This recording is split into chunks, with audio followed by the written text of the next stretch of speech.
Acontece, mas fica tranquilo que próxima vez eu vou ficar com abdominoplastia. Não saiu até agora, deixa eu falar. Vamos falar de outro assunto. E olha só, cada dia mais eu escuto que crianças estão tendo resistência aí no banheiro.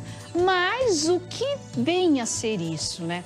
Você sabe que é considerada quando a criança desfraldou do xixi, ou seja, já vai ao banheiro corretamente para a eliminação do seu xixizinho, mas não para o número 2, o cocô. Mas por que será que isso acontece? Vocês já se perguntaram?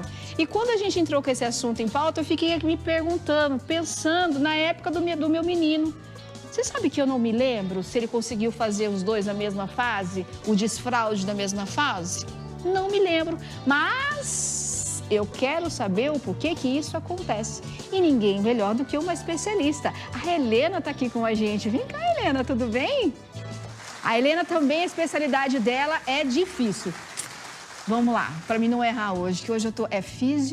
Fisioterapia pélvica. Fisioterapia pélvica. Essa é mais fácil, porque são 2 palavras, né, Helena? Pode sentar aqui, fica à vontade. Obrigada, primeiramente, por ter vindo ao nosso programa. Fico muito feliz. E aí, esse assunto é um assunto que realmente me chamou a atenção, né?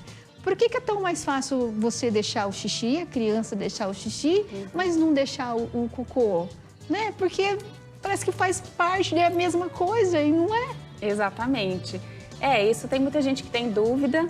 E o que a gente tem que levar em conta é realmente o momento da criança, né? Quando a gente fala no processo de desfraude, realmente é um processo, a gente tem que levar em conta o momento que a criança se encontra, né? Então, ela já percebe, ela já tem os sinais, essa criança foi preparada para realmente estar fazendo esse desfraude, porque a gente fala que o desfraude é da criança e não somos nós que vamos retirar a fralda. E geralmente é os pais que vão lá, vamos tirar essa fralda agora. Isso. Então, o que é muito comum que eu vejo as pessoas falando?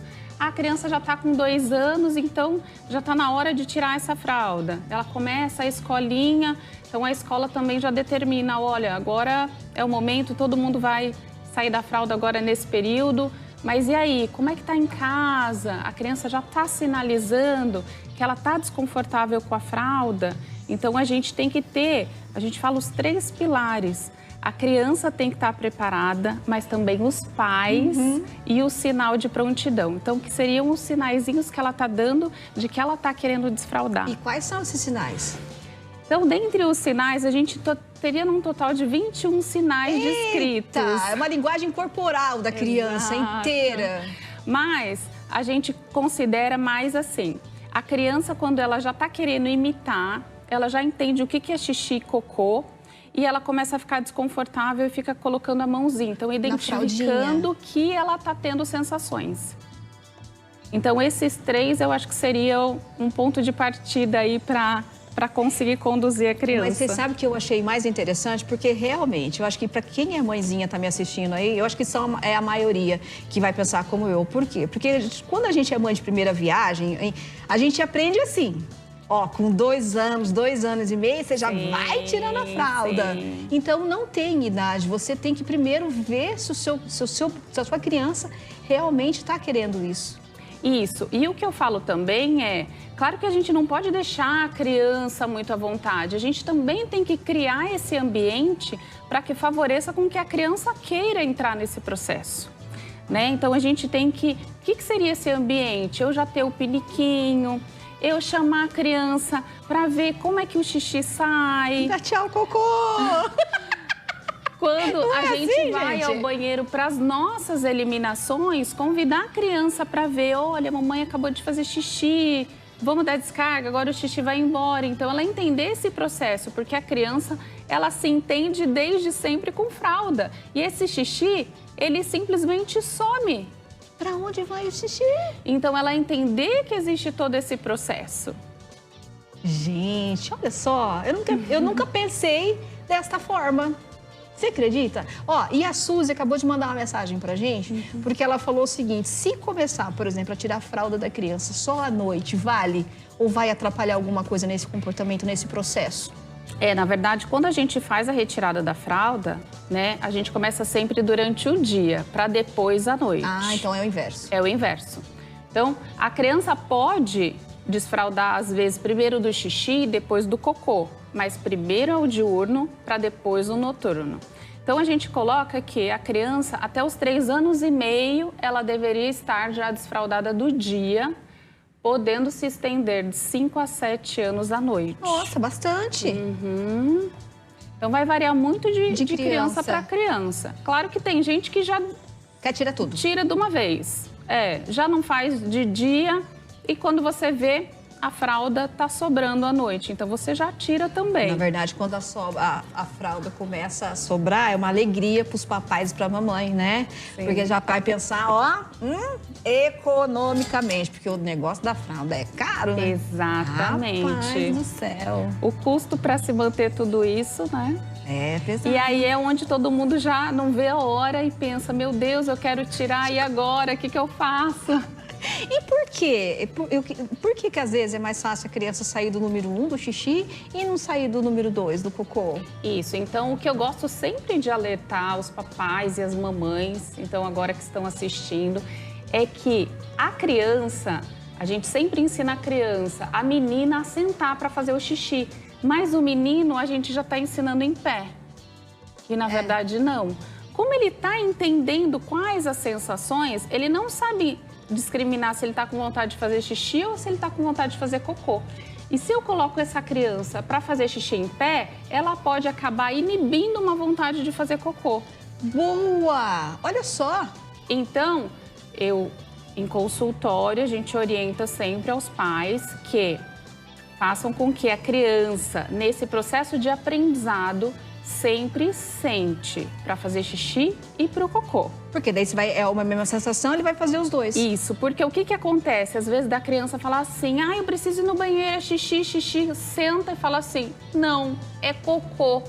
Agora, se a criança não sentou, ela acabou inibindo. Ela foi lá, era xixi, não tem, e vai embora. E o cocô ficou retido. E aí causa problema de saúde. E aí, se eu tô retendo esse cocô, eu vou começar a ter esse ressecamento das fezes ali na ampola retal, o que vai me dificultar o processo evacuatório.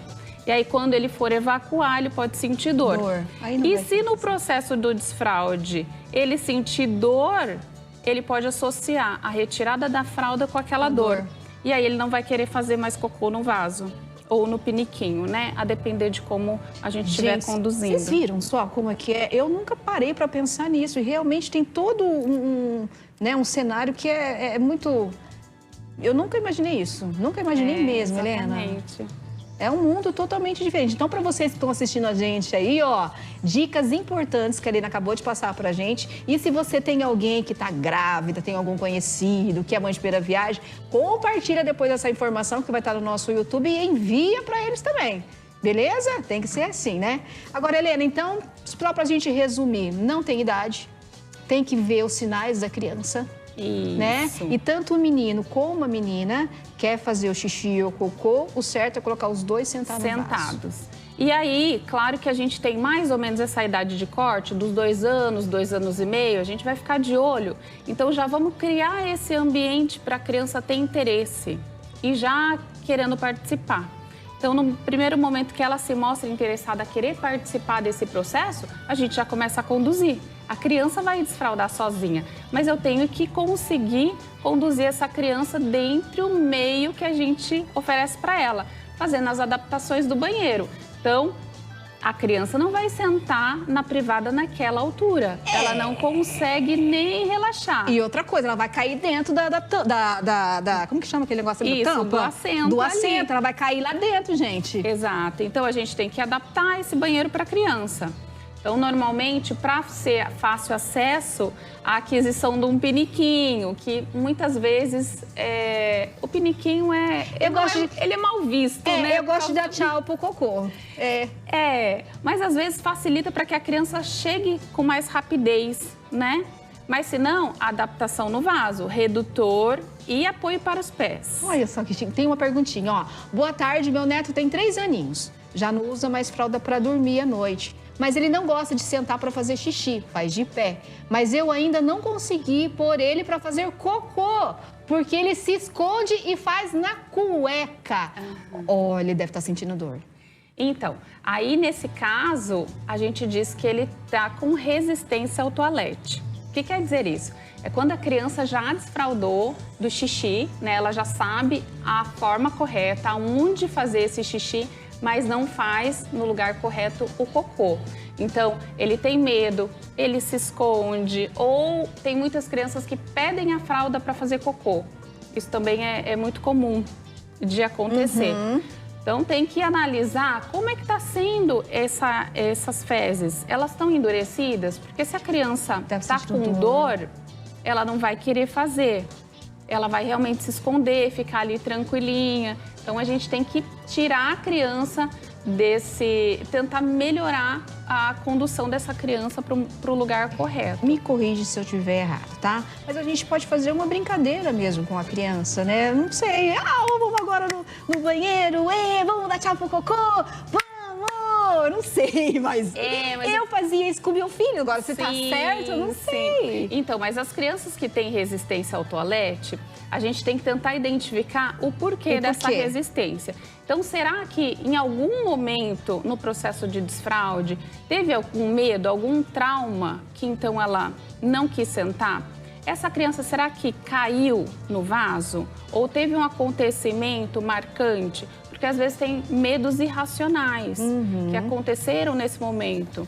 Ou realmente não foi no momento correto de estar desfraudando, ou o que a gente comentou é de uma evacuação dolorida. Você sabe o que eu estava pensando aqui também? A criança não quer fazer. Mas sabe o que pode acontecer também? Às vezes a criança sentar ali e aí o que acontece? Alguém deu a descarga, molhou o bumbumzinho dele, aí ele ficou com medo, gente. Pode, tem gente que tem medo da descarga, pelo barulho. Pelo barulho?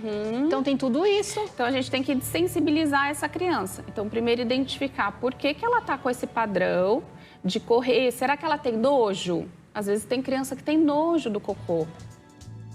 Então, ou propriamente a sensação. Imagina que quando você vai fazer cocô, você tá com a fralda, o cocô desce e já desce ali na fralda, já é amparado ali pela fralda. Agora, quando a gente vai fazer cocô no vaso, aquele cocô desce, se desprende, bate na água, às vezes a água volta. Então, a sensação pode ser um pouco desconfortável.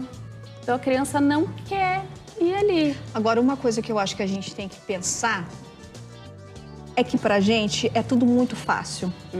E pra criança não é, porque ela tá aprendendo. Exatamente. Então, como ela tá aprendendo, ela entender que tudo isso tá ok. E tudo bem ela sentir ali, e a gente tem que estar ali para acompanhar, assistir essa criança. E aí dá tudo certo. Vai dar tudo certo. Aí, por exemplo, Helena, se eu já descobri qual que é o problema da criança, vamos colocar que o probleminha dele é a descarga, tá com medo da descarga. Eu posso usar uma troca? Tipo, se você fizer cocô hoje no vaso, você vai ganhar tal coisa? Ou não é certo? Eu não gosto da barganha, sabe, Kelly? Porque o que já aconteceu... É por isso que eu tô perguntando. O que já aconteceu foi de crianças que acabavam em um passeio, um momento descontraído, tá relaxado e conseguir ir ao banheiro e fazer, por exemplo, no parquinho. E aí a mãe ter que, toda vez que a criança tá com vontade de fazer cocô, ir no parquinho para fazer cocô. Aí não dá, né? Ah, entendi. Então, agora, se eu sempre associo a um presente, alguma coisinha, a criança sempre vai esperar receber o presente para então... Vamos conversar então é melhor, Vamos conversar, melhor não associar. Vamos conversar. Ó, Helena, tem mais uma pergunta aqui, mas eu acho que a gente já falou mais ou menos sobre isso, Aline, que é com relação à idade. A Aline perguntou novamente com relação à idade, qual que é a idade para o desfraude. Então, a gente não tem uma idade, né, Helena? A gente teria mais ou menos uma base dos 2 anos e meio até 3 anos de estar desfraudando durante o dia, né? Essa seria mais ou menos uma data. Claro que a gente tem que ver se a criança é normotípico ou se ela tem alguma dificuldade em questão sensorial, em questão motora. A gente também tem que considerar todas essas questões. Mas dentro de uma criança que está com desenvolvimento motor, tudo dentro do esperado, ela iria desfraudar entre 2 anos e meio a 3. Considerado 3 anos e meio um desfraude tardio. Helena, depois que a gente fez o desfraude já da criança, qual que é a próxima fase? Depois do desfraude? Ou não tem, assim, alguma coisa... Porque daí ela vai começar a conhecer o corpinho, não vai? Isso. Vamos dizer que é a próxima fase da criança? Depois, pensando mais na questão da intimidade mesmo. Isso, daí a gente já pensaria nos 7, 8 aninhos, para ela começar a entender um pouquinho, né? O que é que fica guardadinho, dos pudores. Mas enfim. eu te perguntei isso aqui por quê? Porque eu já quero ligar a próxima matéria com a Helena. Por isso que eu já perguntei já. Porque daí eu já quero pegar esse gancho com você, porque depois que a gente desfraudou, então a criança vai aprender sobre o corpinho, é a próxima fase. Então a gente vai explicar para vocês, mamães, para ninguém ficar chocado na hora de ir no banheiro e ver a criança mexendo nas partes íntimas. Porque geralmente as mães ficam todas, né? Ai, meu Todas filho, todas preocupadas. preocupadas. E o pai fica lá, uhul! Mais ou menos isso que acontece, não é, Helena? Como muda, né, de um perfil para o outro. Como que pode, né? Então esse vai ser o nosso próximo assunto. Ok. Combinado assim? Combinado. Obrigada por você ter vindo no nosso Obrigada. programa. Fico muito feliz, tá? Ó, e faz o seguinte, quem tiver aí mais perguntas, pode ir mandando pra gente, que depois eu encaminho tudo pro Instagram da Helena, tá bom? Helena, pode ficar por aqui mesmo, porque agora eu tenho um outro recadinho pra